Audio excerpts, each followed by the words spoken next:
ನಮಸ್ಕಾರ ಸ್ನೇಹಿತರೆ, welcome back to my channel. ತುಂಬಾ ವೈರಲ್ ಆದಂತಹ ಒಂದು ಕಲ್ಲುಪ್ಪಿನ ಪರಿಹಾರವನ್ನು ತಿಳಿಸ್ಕೊಡ್ತಾ ಇದ್ದೀನಿ. ಈ ಒಂದು ಪರಿಹಾರವನ್ನು ಮಾಡಿ ಎಷ್ಟೋ ಲಕ್ಷ ಜನರ ತಮ್ಮ ಕುಟುಂಬವನ್ನು ಕಾಪಾಡಿಕೊಂಡಂತಹ ಒಂದು ತಾಂತ್ರಿಕ ಪರಿಹಾರ ಅಂತಲೇ ಹೇಳಬಹುದು. ಪ್ರತಿದಿನ ನಾವು ಎಷ್ಟೋ ಪೂಜೆ ಪುನಸ್ಕಾರ ಪರಿಹಾರವನ್ನು ನೋಡ್ತೇವೆ. ಇದೇ ರೀತಿ ಈ ದಿನ ನಾನು ಹೇಳುವ ಈ ಒಂದು ಪರಿಹಾರ ನಿಜವಾಗಿಯೂ 3 ದಿನದಲ್ಲಿ 30 ಲಕ್ಷವನ್ನು ತಂದುಕೊಟ್ಟಂತಹ ಒಂದು ಶಕ್ತಿಶಾಲಿಯಾದಂತಹ ಕಲ್ಲುಪ್ಪು ಪರಿಹಾರ. ಈ ಕಲ್ಲುಪ್ಪು ಪರಿಹಾರವನ್ನು ಎಷ್ಟೋ ಲಕ್ಷ ಜನರು ಮಾಡಿ ಒಳ್ಳೆಯ ರಿಸಲ್ಟನ್ನು ಪಡೆದಿದ್ದಾರೆ. ಎಷ್ಟೋ ಜನರ ಸಾಲ ಬಾಧೆಗಳನ್ನು ಅಡವಿಟ್ಟ ಬಂಗಾರವನ್ನು ಬಿಡಿಸಿಕೊಂಡಿದ್ದಾರೆ. ಈ ಕಲ್ಲುಪ್ಪು ಪರಿಹಾರ ತುಂಬಾ ಉಪಯೋಗವಾಗುತ್ತೆ. ಹಾಗೆ ಈ ವಿಡಿಯೋ ನೋಡುವ ಮೊದಲು ಜೈ ವಾರಾಹಿ ಅಂತ ಕಮೆಂಟ್ ಮಾಡಿ.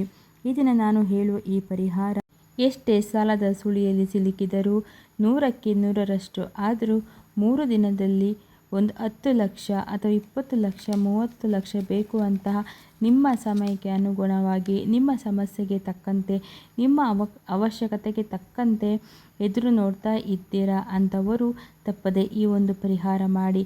ಹಾಗೆ ಈ ಪರಿಹಾರವನ್ನು ಶುಕ್ರವಾರ ಅಥವಾ ಮಂಗಳವಾರ ಮಾಡಬೇಕು.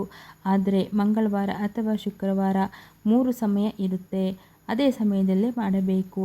ಬೆಳಗ್ಗೆ 6ರಿಂದ 7 ಗಂಟೆ, ಮಧ್ಯಾಹ್ನ 1ರಿಂದ 2 ಗಂಟೆ, ರಾತ್ರಿ 8ರಿಂದ 9 ಗಂಟೆ ಈ ಸಮಯದಲ್ಲಿ ಮಾಡಬೇಕು. ಶುಕ್ರವಾರ ಕೂಡ ಇದೇ ಸಮಯದಲ್ಲಿ. ಈ ಒಂದು ಶುಕ್ರಹೋರ ಸಮಯ ಅನ್ನುವುದು ನಮಗೆ ಲಕ್ಷ್ಮಿ ಕಟಾಕ್ಷವನ್ನು ಪಡೆಯಲು ಹಾಗೆ ಆ ಶುಕ್ರನ ಆಶೀರ್ವಾದವನ್ನು ಪಡೆಯಲು ಎಷ್ಟೋ ತರಹ ಪರಿಹಾರವನ್ನು ಮಾಡ್ತೀವಿ. ಹಾಗೆ ಈ ಕಲ್ಲುಪ್ಪು ಪರಿಹಾರ ತುಂಬಾ ಶಕ್ತಿಯುತವಾದಂತಹದ್ದು. ನಾನು ಹೇಳಿದಂತಹ ಈ ಒಂದು ಸಮಯವನ್ನು ಶುಕ್ರಹೋರ ಸಮಯ ಎಂದು ಕರೆಯುತ್ತೇವೆ. ಮಂಗಳವಾರ ಮತ್ತು ಶುಕ್ರವಾರ ಅದೇ ಸಮಯದಲ್ಲಿ ಶುಕ್ರಹೋರ ಸಮಯ ಇರುತ್ತದೆ. ಈ ಸಮಯದಲ್ಲಿ ನೀವು ಮಾಡಬಹುದು. ಈ ಒಂದು ಪರಿಹಾರವನ್ನು ರಾತ್ರಿ ಸಮಯ ಅಂದರೆ ಶುಕ್ರವಾರ ಅಥವಾ ಮಂಗಳವಾರ ರಾತ್ರಿ 8ರಿಂದ 9 ಗಂಟೆಯಲ್ಲಿ ಶುಕ್ರಹೋರ ಸಮಯ ಇರುತ್ತೆ. ಆ ಸಮಯದಲ್ಲಿ ಮಾಡಿದರೆ ಅತ್ಯಂತ ಶಕ್ತಿಶಾಲಿ ಅಂತ ಹೇಳ್ತೇನೆ. ಅಥವಾ ಸಾಧ್ಯವಾಗದಿದ್ದರೆ ಮಂಗಳವಾರ ಕೂಡ ನೀವು ಮಾಡಬಹುದು, ಅಥವಾ ಬೆಳಗ್ಗೆ ಕೂಡ ಮಾಡಬಹುದು. ಶುಕ್ರವಾರ ವಿಶೇಷವಾಗಿ 8ರಿಂದ 9 ಗಂಟೆ ಒಳಗೆ ಮಾಡಿದರೆ ತುಂಬ ಒಳ್ಳೆಯದು, ಬೇಗ ರಿಸಲ್ಟು ಬರುತ್ತೆ. ಇದು ಆಗುತ್ತಾ ಇಲ್ವಾ ಅಂತ ಯೋಚನೆ ಮಾಡಬಾರ್ದು. ಪಾಸಿಟಿವ್ ಆಗಿ ಮನಸ್ಸಿಂದ ಮಾಡಿ. ಎಷ್ಟು ಹಣ ಬೇಕು ನಿಮಗೆ ಅಂತ ಎದುರು ನೋಡ್ತಾ ಇದ್ದೀರೋ ಅಷ್ಟು ಹಣ ಬಂದು ತೀರುತ್ತೆ. ನಿಮಗೆ ಎಷ್ಟು ಹಣ ಬೇಕೋ ಅಷ್ಟು ಹಣ ಕೇಳಿ. ಹಾಗೆ ಬಂಗಾರ ಅಡವಿಟ್ಟಿದ್ದರೆ ಬಿಡಿಸಿಕೊಳ್ಳೋಕೆ ಈ ಒಂದು ಪರಿಹಾರವನ್ನು ಮಾಡಿಕೊಳ್ಬಹುದು. ಕಲ್ಲುಪ್ಪಿನ ಲಕ್ಷ್ಮೀದೇವಿಯ ಸ್ವರೂಪ ಎಂದು ಕರೆಯುತ್ತೇವೆ. ಹಾಗೆ ಈ ಪರಿಹಾರವನ್ನು ಯಾವ ರೀತಿ ಮಾಡಿಕೊಳ್ಬೇಕು ಅಂತ ಹೇಳ್ತೀನಿ. ಇದಕ್ಕಿಂತ ಮೊದಲು ಒಂದು ಉದಾಹರಣೆಯನ್ನು ಕೊಡ್ತೇನೆ. ಯಾರೋ ಒಬ್ಬರು ನಮಗೆ ಈ ರೀತಿ ತುಂಬಾ ಸಂಕಷ್ಟ ಅಂತ ಅನ್ನೋದು ಇರುತ್ತೆ. ಅವರು ಒಂದು ಮನೆಯನ್ನು ಮಾರಿ ಆ ಒಂದು ಸಂಕಷ್ಟದಿಂದ ಹೊರಗಡೆ ಬರಬೇಕು ಅಂತ ಅಂದ್ಕೊಂಡಿರ್ತಾರೆ. ಎಷ್ಟೋ ಸಾರಿ ಟ್ರೈ ಮಾಡಿದ್ರೂ ಅವರು ಆ ಒಂದು ಮನೆಯನ್ನು ಮಾರೋದಕ್ಕೆ ಸಾಧ್ಯನೇ ಆಗೋದಿಲ್ಲ. ಆಗ ಈ ಒಂದು ಪರಿಹಾರವನ್ನು ಮಾಡ್ತಾರೆ. ಆ 3 ದಿನ ನಂತರ ಯಾರೋ ಒಬ್ಬರು ಬಂದು ಆ ಮನೆಯನ್ನು ತೆಗೆದುಕೊಳ್ತಾರೆ. ಅವರು ಅಂದ್ಕೊಂಡಂತಹ ರೇಟಿಗೆ ಅಂದರೆ 30 ಲಕ್ಷಕ್ಕೆ ಅವರು ಆ ಮನೆಯನ್ನು ತೆಗೆದುಕೊಂಡು ಅವರು 30 ಲಕ್ಷ ಹಣವನ್ನು ಪಡೆದುಕೊಂಡು ತಮ್ಮ ಸಂಕಷ್ಟಗಳನ್ನು ದೂರ ಮಾಡ್ಕೊತಾರೆ. ಅಂದರೆ ತುಂಬ ದಿನದಿಂದ ಪ್ರಯತ್ನ ಪಡ್ತಾ ಇರ್ತಾರೆ ಆ ಮನೆಯನ್ನು ಮಾರಬೇಕು ಅಂತ ಹೇಳಿ, ಆದರೆ ಮಾರೋದಕ್ಕೆ ಸಾಧ್ಯನೇ ಆಗೋದಿಲ್ಲ. ಆಗ ಈ ಒಂದು ಪರಿಹಾರವನ್ನು ಮಾಡ್ತಾರೆ. ಈ ಪರಿಹಾರವನ್ನು ಮಾಡಿದ ಕೂಡಲೇ ಅವರಿಗೆ ಹಣ ಬಂದು ಸೇರುತ್ತೆ. ಅದಕ್ಕೋಸ್ಕರ ಈ ಒಂದು ಪರಿಹಾರವನ್ನು ನಿಮಗೂ ತಿಳಿಸ್ತಾ ಇದ್ದೀನಿ. ಇದು ಅತ್ಯಂತ ಜನಪ್ರಿಯವಾದಂತಹ ಒಂದು ವೈರಲ್ ಆದಂತಹ ಉಪ್ಪಿನ ಪರಿಹಾರ. ಇದನ್ನು ಪ್ರತಿಯೊಬ್ಬರು ಖಂಡಿತ ಮಾಡಿ. ಇದನ್ನು ಹೇಗೆ ಮಾಡ್ಕೊಳ್ಬೇಕು ಅಂತಂದರೆ, ಮೊದಲನೇದಾಗಿ ಇದಕ್ಕೆ ಒಂದು ರಾಗಿ ತಟ್ಟೆ ಅಥವಾ ಹಿತ್ತಾಳೆ ಪ್ಲೇಟನ್ನು ತೊಗೊಳ್ಬೇಕು. ರಾಗಿ ಅಥವಾ ಹಿತ್ತಾಳೆ ಅಂತಂದರೆ ನೀವು ಗೂಗಲ್ ಸರ್ಚ್ ಮಾಡಿದ್ರೆ ಖಂಡಿತವಾಗ್ಲೂ ಸಿಗುತ್ತೆ. ಆ ರೀತಿ ಒಂದು ಅಗಲಾಗಿರ್ತಕ್ಕಂತಹ ಒಂದು ತಟ್ಟೆಯನ್ನು ತೆಗೆದುಕೊಳ್ಬೇಕು. ಅದಕ್ಕೆ ಕಲ್ಲುಪ್ಪನ್ನು ಸಮಾನವಾಗಿ ಮಾಡಿ, ಅಂದರೆ ಒಂದು ಮುಕ್ಕಾಲು ಆಗುವಷ್ಟು ಕಲ್ಲುಪ್ಪನ್ನು ಹಾಕಿ ಸಮಾನವಾಗಿ ಮಾಡಿಕೊಳ್ಬೇಕು. ಕಲ್ಲುಪ್ಪಿನ ಮೇಲೆ ನಿಮ್ಮ ಬಲಗೈ ಏನಿರುತ್ತೆ ಆ ತೋರು ಬೆರಳು ಇರುತ್ತಲ್ಲ, ಅಂದರೆ ನಮ್ಮ ಬಲಗೈನ ತೋರು ಬೆರಳು ನಾವೇನು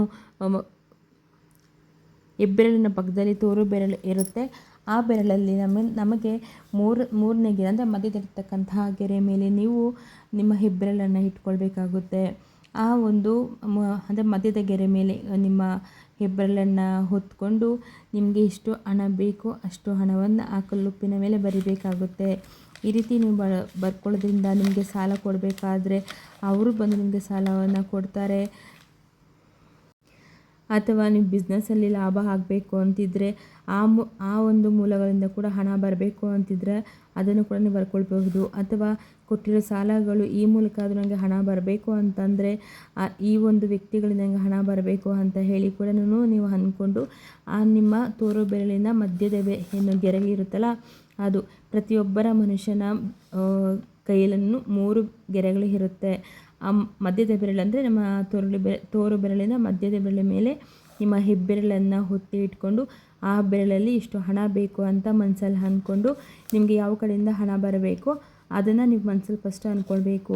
ಸಾಲ ತೊಗೊಂಡಿರೋರಾಗಿರ್ಬೋದು ಅಥವಾ ಜಮೀನು ಮಾರಿ ಆಗಿರ್ಬೋದು ಅಥವಾ ಮನೆಯನ್ನು ಮಾರಾಟ ಮಾಡಿ ಆಗಿರ್ಬೋದು. ಈ ರೀತಿ ಮಾಡಿ ನೀವು ಮನಸ್ಸಲ್ಲಿ ಅಂದ್ಕೊಂಡು ನಿಮಗೆ ಎಷ್ಟು ಹಣ ಬೇಕೋ ಅದನ್ನು ನೀವು ಬರಿಬೇಕು. ಆ ರೀತಿ ಬರೆದಾದ್ಮೇಲೆ 3 ದಿನ ಕೂಡ ನೀವು ಅದನ್ನು ದೇವರ ಮನೆಯಲ್ಲಿ ಇಟ್ಟು ಬಿಡಬೇಕು. ಅದನ್ನು ಅಲುಗಾಡಿಸೋದಾಗಲಿ ಅಥವಾ ಮತ್ತೊಂದು ಏನೇ ಮಾಡೋದಕ್ಕೂ ಅದನ್ನು ಮಾಡಬಾರ್ದು.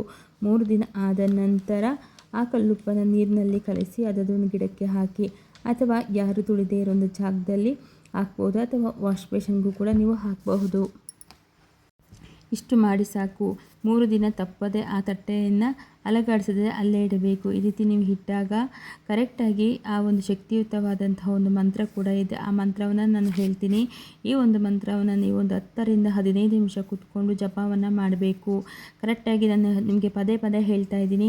ಹಿತ್ತಾಳೆ ಅಥವಾ ರಾಗಿ ತಟ್ಟೆಯನ್ನು ತೊಗೊಳ್ಬೇಕು. ಅದರ ಮೇಲೆ ಕಲ್ಲುಪ್ಪನ್ನು ಹಾಕಿ ನಿಮ್ಮ ತೋರು ಬೆರಳು ಬಲಗೈನ ತೋರು ಬೆರಳಿನ ಮಧ್ಯದ ಗೆರೆ ಮೇಲೆ ಇಟ್ಕೊಳ್ಬೇಕು. ಅಂದರೆ 3 ಗೆರೆಗಳಿರುತ್ತೆ, ಅದರಲ್ಲಿ 2ನೇ ಗೆರೆ ಏನಿರುತ್ತೆ ಮಧ್ಯದಲ್ಲಿ, ಆ ಒಂದು ಮಧ್ಯದ ಗೆರೆ ಮೇಲೆ ನಿಮ್ಮ ಹೆಬ್ಬೆರಳನ್ನು ಹೊತ್ತಿ ಇಟ್ಕೊಂಡು ನಿಮಗೆ ಇಷ್ಟು ಹಣ ಬೇಕು ಅಂತ ಬರೀರಿ.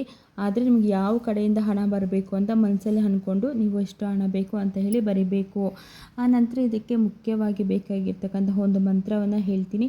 ಈ ಮಂತ್ರವನ್ನು ನೀವು ಹೇಳಬೇಕು. ಒಂದು 10 ರಿಂದ 10 ನಿಮಿಷ ಕೂತ್ಕೊಂಡು ಹೇಳಿ. 3 ದಿನ ಕೂಡ ನೀವು ಈ ಮಂತ್ರವನ್ನು ಹೇಳಬೇಕು. 3 ದಿನ ಕೂಡ ಆ ಒಂದು ತಟ್ಟೆಯನ್ನು ನೀವು ದೇವರ ಮನೆಯಲ್ಲೇ ಇಟ್ಟು ಬಿಡಬೇಕು. ಇನ್ನು ಬನ್ನಿ ಯಾವುದು ಆ ಒಂದು ಮಂತ್ರ ಅಂತ ಹೇಳಿ ಹೇಳ್ತೇನೆ. ಈಗ ಸ್ಕ್ರೀನ್ ಮೇಲೆ ಬರುತ್ತೆ ನೋಡಿ. ಓಂ ಶ್ರೀಂ ಓಂ ಓಂ ಶ್ರೀಂ ಓಂ ಅಂತ ಹೇಳಿ ನೀವು ಒಂದು 10 ರಿಂದ ಕರೆಕ್ಟಾಗಿ 15 ನಿಮಿಷ ಈ ಒಂದು ಮಂತ್ರವನ್ನು ನೀವು ಹೇಳ್ಕೊಳ್ಬೇಕು. ನಿಮಗೆ ಮೊದಲನೇದಾಗಿ ನೀವು ತಿಳ್ಕೊಳ್ಬೇಕಾಗಿರೋದು ಇಷ್ಟೇ. ನಿಮಗೆ ಯಾವ ಕಡೆಯಿಂದ ಹಣ ಬರಬೇಕು ಅಂತ ಅನ್ನೋದನ್ನು ಮನಸ್ಸಲ್ಲಿ ಗಟ್ಟಿಯಾಗಿ ಅಂದ್ಕೊಳ್ಬೇಕು.